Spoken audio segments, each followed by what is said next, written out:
One sunny morning, a little fawn caught a familiar scent drifting through the forest. Queen Cat watched from the bushes in silence. She didn't stop him, she just waited. The little one looked back for a moment, then kept following the trail. And there, among the bushes, he found it. Soft strands of fur glowing in the sunlight. He pressed his little nose close and breathed in deeply. It was her. It was his mother's scent. In the distance, a grown deer stood watching, as if she already knew. He ran to her and looked into her eyes. "Have you seen my mama?" And then, with a trembling heart, he began to remember. He remembered the ropes around her. He remembered her eyes, full of tears, looking at him one last time. The men lifted her up. She couldn't move. She couldn't reach him. And then the truck drove away, disappearing into the mist. And he was left alone, with nothing. In a quiet clearing of the forest, Queen Cat, a little fawn, and the great deer were gathered together.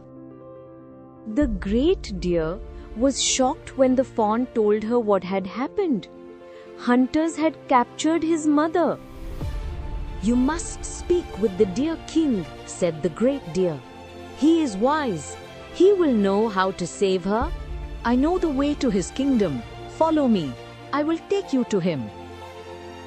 At last, they arrived at the great gate, guarded by 2 royal deer soldiers in golden armor.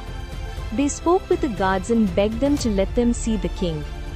Deep within the enchanted forest, where ancient trees whispered secrets to the wind, there lived a mighty ruler, the King Deer.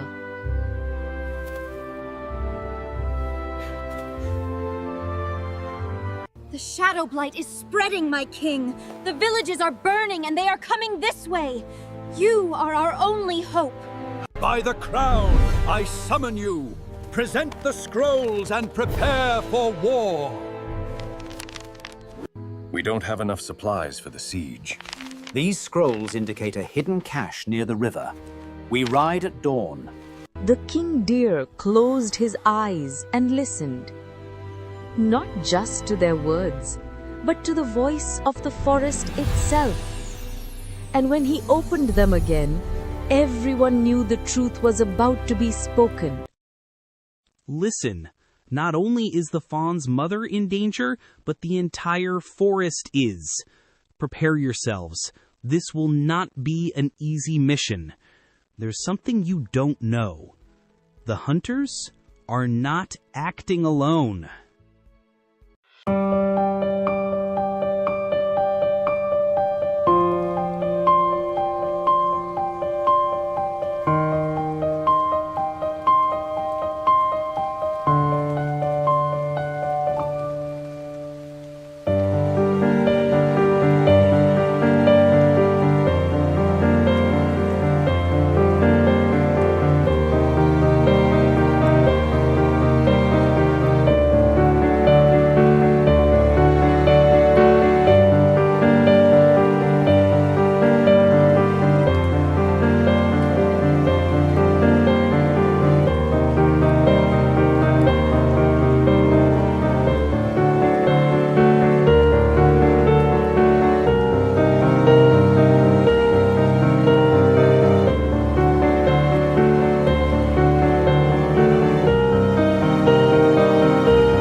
Legend has it that, for many generations, when the forest still had no name, a great darkness fell upon the deer. Predators ruled the night, and fear governed the hearts of the herd. Tradition tells that one night, beneath a motionless moon, the forest itself wept. And from those tears of the forest, a light was born. That light took a form, a dazzling white stag. Its coat seemed woven with moon mist. Its antlers radiated a cold, serene luminescence, like millions of stars. From then on, the great white stag was called the silent guardian. Why does the white stag appear? The white stag doesn't respond to cries, doesn't come to fear, doesn't save out of desperation, but appears only when it detects something more valuable than strength. Nobility, yes, those with a noble heart. It is said that the white stag can see the hearts of people and animals. He sees every noble heart as made of crystal. This story of the legend of the white stag will continue. The legend of the white deer. Part 2. The legend says that when a deer acts with selfless courage, with true love, with sacrifice, a faint light begins to form in the mist. And from that light, he walks. The white deer speaks no words. It unleashes no roar.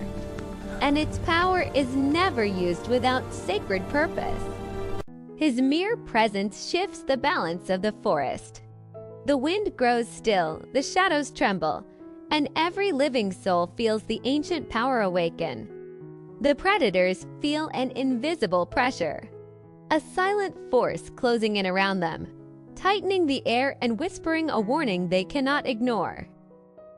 The predators feel an invisible pressure closing in around them. The air grows heavy and hard to breathe. The earth begins to tremble beneath their feet, moments before the white deer reveals himself. But why does the white deer save only the pure of heart? It is said that the white deer was created as an answer to selfishness.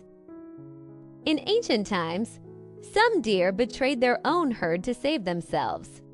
The forest witnessed that corruption and understood that not all are worthy of divine protection. That is why the guardian chooses to protect only those who truly prove their worth.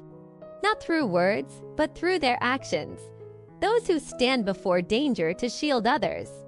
Who defend the helpless before thinking of themselves. Who refuse to abandon the weak in their darkest hour of fear and despair. And who act with unwavering courage and quiet compassion, expecting no reward, no praise, and nothing in return.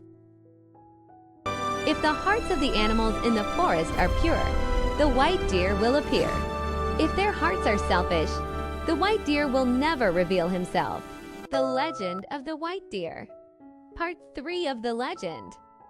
Many animals of the forest claim to have seen a white silhouette moving through the mist. But when others arrive, only silence remains.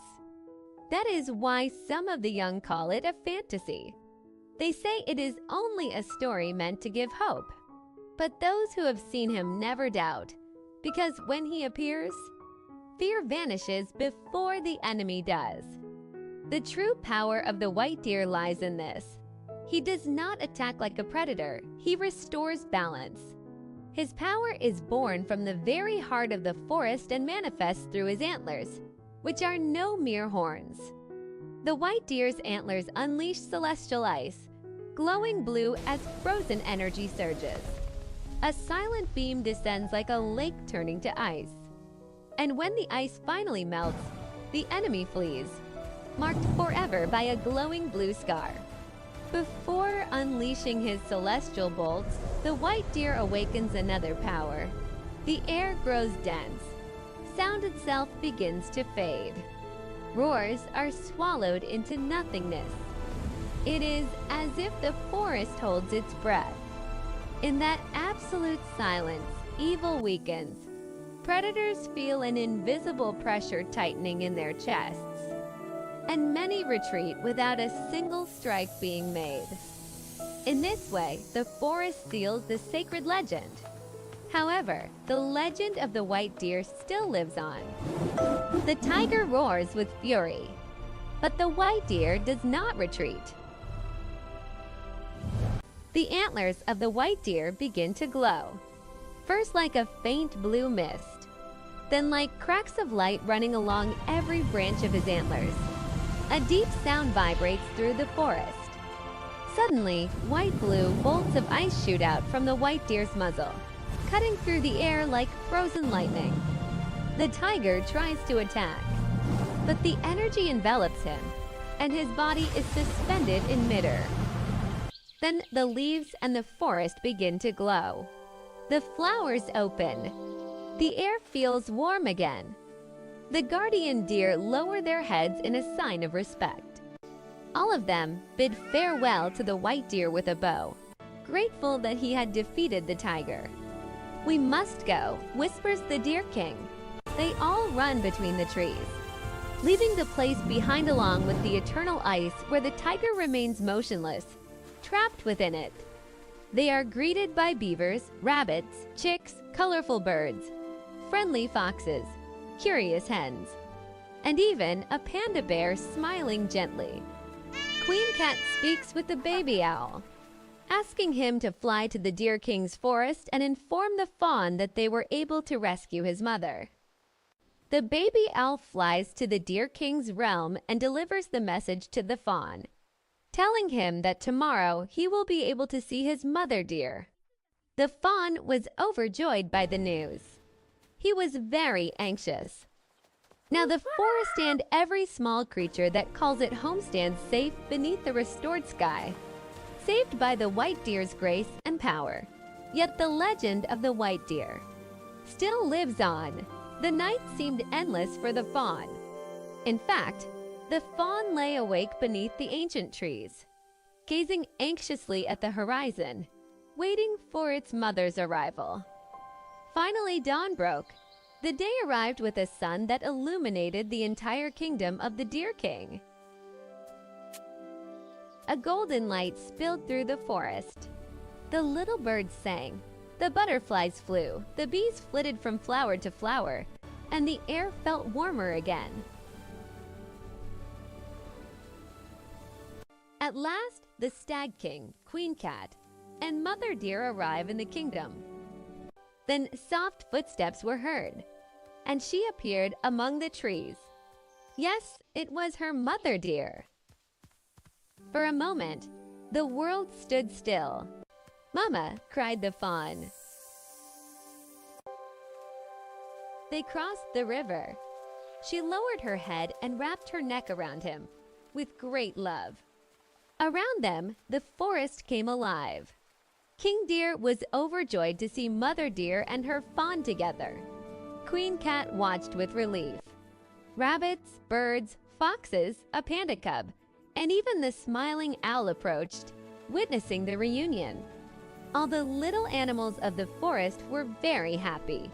Suddenly, a faint blue glow still shone on the ice, reminding the forest that the legend of the white deer lives on. But this story ends here. It ends with something powerful, with a promise written on the wind, that even after the deepest pain, life is reborn. And so, this journey comes to an end. If you've made it this far, you didn't just watch a story. You walked it, you felt it, you lived it. Thank you for being part of this legend. See you in the next story! Don't miss the next story. Subscribe.